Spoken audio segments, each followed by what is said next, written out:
Good morning students, how are you? Today's topic is types of capital market. आज का हमारा topic क्या है? कैपिटल मार्केट के टाइप्स पे है।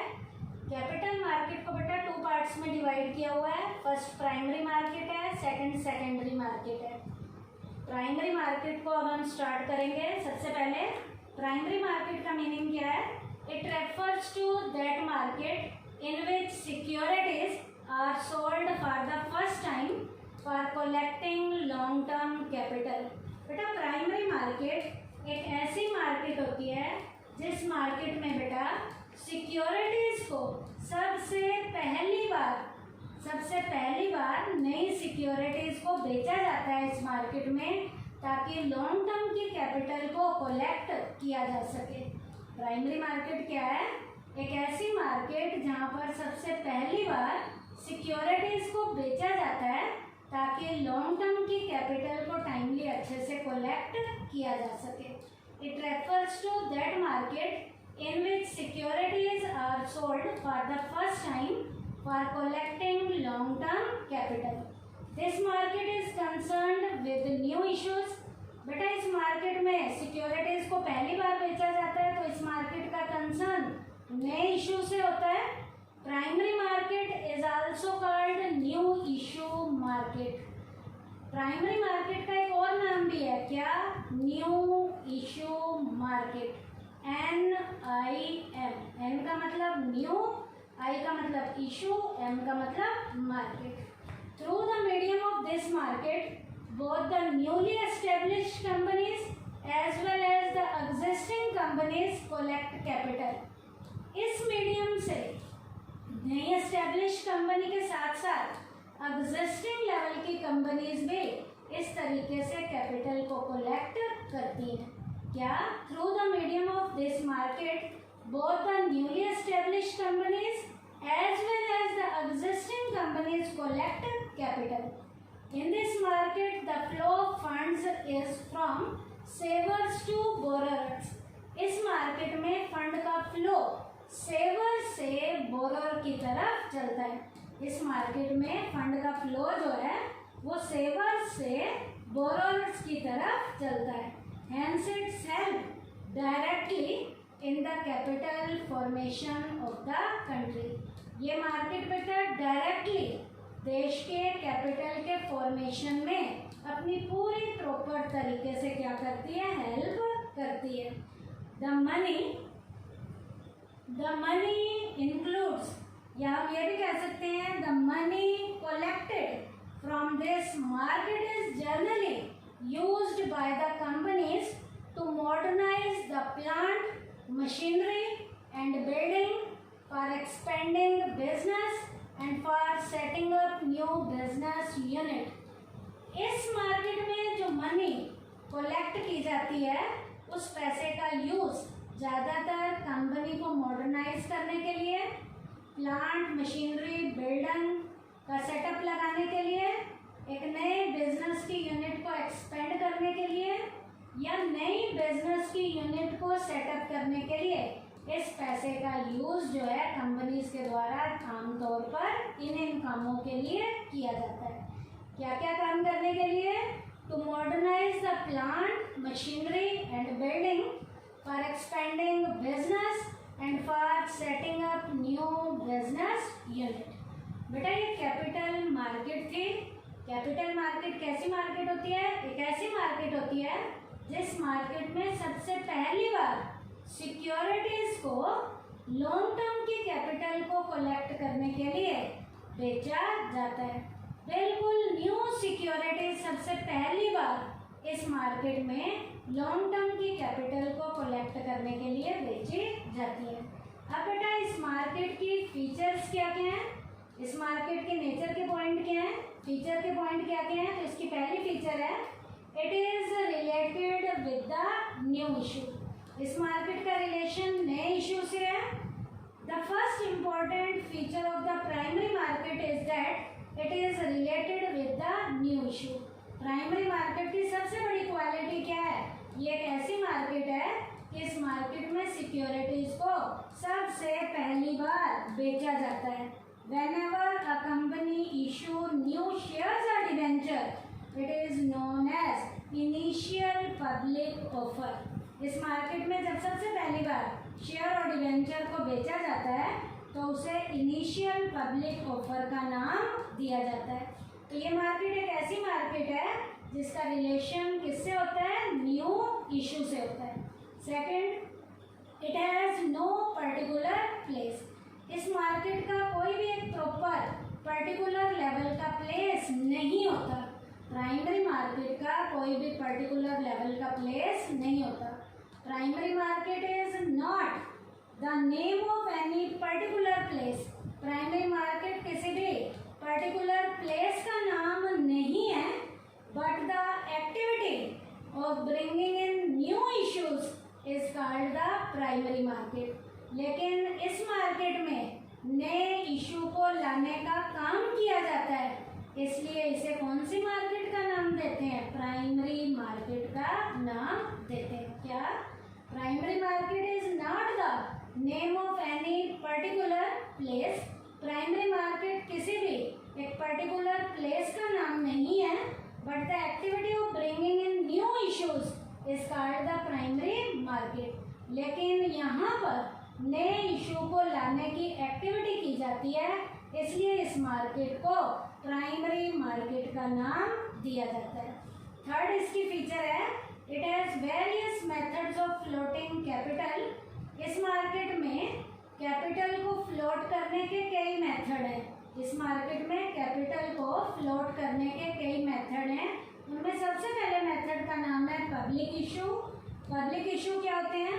Under this method the company issue a prospectus.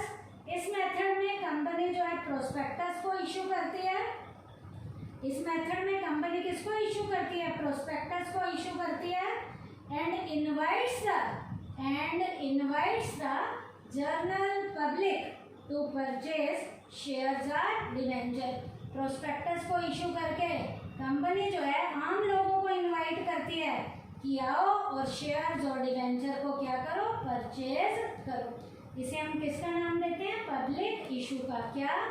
इसमें कंपनी जो है प्रोस्पेक्टस को इशू करती है और आम लोगों को इनवाइट करती है कि आओ और शेयर्स और डिवेंचर को परचेज करो। सेकंड है ऑफर फॉर सेल। सेल का ऑफर दिया जाता है। Under this method firstly the new securities are offered to an intermediaries. यहाँ पर बेटा सबसे पहले सिक्योरिटीज को, जो नई वाली सिक्योरिटीज हैं, उन्हें इंटरमीडिएटरीज को, मध्यस्थों को ऑफर किया जाता है। इस मेथड में सिक्योरिटीज को सबसे पहले इंटरमीडिएटर्स को ऑफर किया जाता है। किसके ऊपर? At a fixed price. Fix price के ऊपर उन्हें ऑफर किया जाता है। अब बेटा जब उन्हें ऑफर करेंगे फिक्स प्राइस के ऊपर, generally firms of stock brokers, यहाँ ज़्यादातर ये स्टॉक के इंटरमीडिएटर कौन होते हैं? ब्रोकर होते हैं। They further resell the same to general public. अब वही इंटरमीडिएटर ब्रोकर आगे इसे किन्हें बेचते हैं? आम लोगों को बेचते हैं। The advantage of doing this is that the issuing company feels free from the tedious work of making a public issue. अब आम लोगों के साथ काम करने का जो टीडीएस वाला जॉब होता है, यहाँ कंपनी अपने आप को बचा जाती है। क्यों? क्योंकि पहले ये ऑफर किन्हें दिए जाते हैं? इंटरमीडिएटर को दिए जाते हैं। इंटरमीडिएटर इन्हें आगे आम लोगों को देते हैं। इस तरीके से कंपनी जो है टीडीएस लेवल का जो जॉब करना होता है उससे अपने आप को बचा जाती है। वो टीडीएस लेवल का जॉब यहाँ कौन करते हैं? इंटरमीडिएटर करते हैं। तो ये था ऑफर फॉर सेल। उसके बाद थर्ड पॉइंट है private placement. It refers to the allotment of securities by a company to institutional investor and some selected individual. यहाँ पर बेटा सिक्योरिटीज की अलॉटमेंट बेटा कंपनी के द्वारा कुछ सिलेक्टेड लेवल के जो इंस्टीट्यूशनल लेवल के इन्वेस्टर होते हैं उनको की जाती है। सिलेक्टेड लेवल के इंडिविजुअल को या सिलेक्टेड लेवल के इन्वेस्टर को की जाती है। क्या? इस मेथड में सिक्योरिटीज की अलॉटमेंट सिलेक्टेड लेवल के इंडिविजुअल को की जाती है। This method is preferred as it is a cheaper method of raising fund as compare to public issue. बेटा ये पब्लिक इशू से सस्ता मेथड है, इसलिए इस मेथड को कंपनी वाले ज़्यादातर क्या करते हैं, प्रेफर करते हैं। क्यों? क्योंकि ये उस मेथड से, पब्लिक इशू से सस्ता मेथड है। Some companies therefore can not afford a public issue and choose to use private placement. यहाँ कुछ कंपनी जो है पब्लिक इशू को चूज नहीं करती और यहाँ पर सस्ता होने के कारण प्राइवेट वाली प्लेसमेंट वाले मेथड को यहाँ पर क्या किया जाता है, यूज किया जाता है, क्योंकि ये पब्लिक इशू से थोड़ा सस्ता मेथड है। तो इसमें सिक्योरिटीज की अलॉटमेंट कंपनी के द्वारा इनको की जाती है, इंस्टीट्यूशनल इन्वेस्टर को या सिलेक्टेड लेवल के इंडिविजुअल को की जाती है। उसके बाद है right issue. This method is used by those companies who have already issued their share.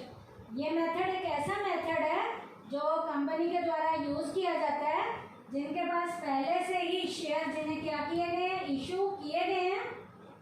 When an existing company issues new shares, first of all, it invites its existing shareholder। अब यहाँ पर जब existing वाली company को नए share सबसे पहली बार issue किए जाते हैं तो वो अपने एग्जिस्टिंग वाले शेयर होल्डर्स को यहाँ पर क्या करती है, इनवाइट करती है। This issue is called right issue. इसे कौन से का नाम देते हैं, राइट इशू का नाम देते हैं। क्या, फिर से सुन लीजिए। This method is used by those companies who have already issued their share. When an existing company issue new share, first of all it invites it's existing share holder. अब वो अपने एग्जिस्टिंग वाले शेयर होल्डर को invite करेगी। इसे हम किसका नाम देंगे, राइट इशू का नाम देंगे। The share holders are offered the right to buy new shares in the proportion to the number of existing share. वो एग्जिस्टिंग शेयर्स के प्रोपोर्शन में उसे लेने के लिए कहती है। क्या, फिर से सुन लीजिए। The share holders are offered the right to buy new shares in the proportion to the number of existing share। existing share के proportion में उन्हें खरीदने का ऑफर देती है। उसके बाद है electronic initial public issue, EIPOs। EIPOs क्या है, electronic initial public offer. Under this method companies issue their security through the electronic medium. इस मीडियम में कंपनीज जो हैं अपने शेयर की जो अलॉटमेंट है, जो इशू है, इलेक्ट्रॉनिक मीडियम के जरिए करती है। वो इलेक्ट्रॉनिक मीडियम क्या होता है, इंटरनेट होता है। The company issuing security through the medium enters into a contract with a stock exchange. यहाँ पर जो कंपनी जो है स्टॉक एक्सचेंज के जरिए सिक्योरिटीज को इशू करने का काम करती है। या स्टॉक एक्सचेंज प्रॉपर तरीके से रोल प्ले करेगा और एक सेबी इंस्टीट्यूशन जो गवर्नमेंट की रजिस्टर्ड इंस्टीट्यूशन है वो रोल प्ले करेगी। SEBI registered broker have to be appointed for the objective of accepting application. Application को एक्सेप्ट करने के लिए सेबी इंस्टीट्यूशन को यहाँ पर एप्लीकेशंस भेजी जाती हैं, एप्लीकेशन लगाई जाती हैं। वो एप्लीकेशंस को सिलेक्ट करेगी। This broker regularly send information about it to the company. इस तरीके से जो ब्रोकर हैं वो कंपनी की सारी इंफॉर्मेशन को प्रॉपर तरीके से ब्रोकर सेंड करते रहते हैं। The company issuing security also appoints a registrar. Securities को इशू करने के लिए कंपनी के द्वारा रजिस्ट्रार भी यहाँ पर अपॉइंट किया जाता है, who helps in making the issue a success by establishing contact with the stock exchange। अब बेटा ये रजिस्ट्रार स्टॉक एक्सचेंज की मार्केट के साथ प्रॉपर तरीके से कॉन्टैक्ट को एस्टेब्लिश करने में यहाँ पर रजिस्ट्रार भी उनके टाइमली क्या करता है, हेल्प करता है। तो यहाँ पर इंटरनेट के माध्यम से इलेक्ट्रॉनिक तरीके से सिक्योरिटीज़ को इशू किया जाता है। यहाँ पर स्टॉक एक्सचेंज रोल प्ले करता है। सेबी इंस्टीट्यूशन का यहाँ पर रोल होगा, ब्रोकर यहाँ पर रोल प्ले करेंगे, रजिस्ट्रार को भी अपॉइंट किया जाएगा जो टाइमली जो है सेबी इंस्टीट्यूशन के टाइमली क्या करेगा, हेल्प करेगा। तो ये बेटा थर्ड पॉइंट था, it has various methods of floating capital, जिसमें पहला था पब्लिक इशू। पब्लिक इशू में प्रोस्पेक्टस के जरिए बेचे जाते हैं, ऑफर फॉर सेल में इंटरमीडिएटरीज के जरिए बेचे जाते हैं, प्राइवेट प्लेसमेंट में बेटा सिलेक्टेड लेवल के इंस्टीट्यूशनल इंडिविजुअल जो है उनको या इन्वेस्टर को दे दिया जाता है। राइट इशू में बेटा क्या किया जाता है, पहले से एग्जिस्टिंग वाले जो आपकी कंपनीज के शेयर होल्डर हैं उनको दिए जाते हैं। इलेक्ट्रॉनिक इनिशियल पब्लिक इशू में इंटरनेट के जरिए इलेक्ट्रॉनिक मीडियम से सिक्योरिटीज़ को इशू किया जाता है। स्टॉक एक्सचेंज यहाँ पर रोल प्ले करता है, सेबी इंस्टीट्यूशन रोल प्ले करती है, या यहाँ पर एक रजिस्ट्रार भी अपॉइंट किया जाता है जो सेबी इंस्टीट्यूशन के टाइमली हेल्प करता है। फोर्थ पॉइंट है इसकी फीचर्स का, थर्ड पॉइंट के बाद it comes before secondary market. बेटा प्राइमरी मार्केट हमेशा सेकेंडरी से पहले आती है। The transactions are first made in the primary market. सबसे पहले ट्रांजेक्शन्स को प्राइमरी मार्केट के अंदर बनाया जाता है और प्राइमरी के बाद फिर ये कहाँ जाते हैं, the turn off the secondary market comes later. उसके बाद किसकी टर्न आती है, सेकेंडरी मार्केट की आती है। तो बेटा आज के टॉपिक में हमने क्या किया, कैपिटल मार्केट का मीनिंग किया, कैपिटल मार्केट की हमने फीचर्स किए और 5 फीचर्स थे। थैंक यू बेटा।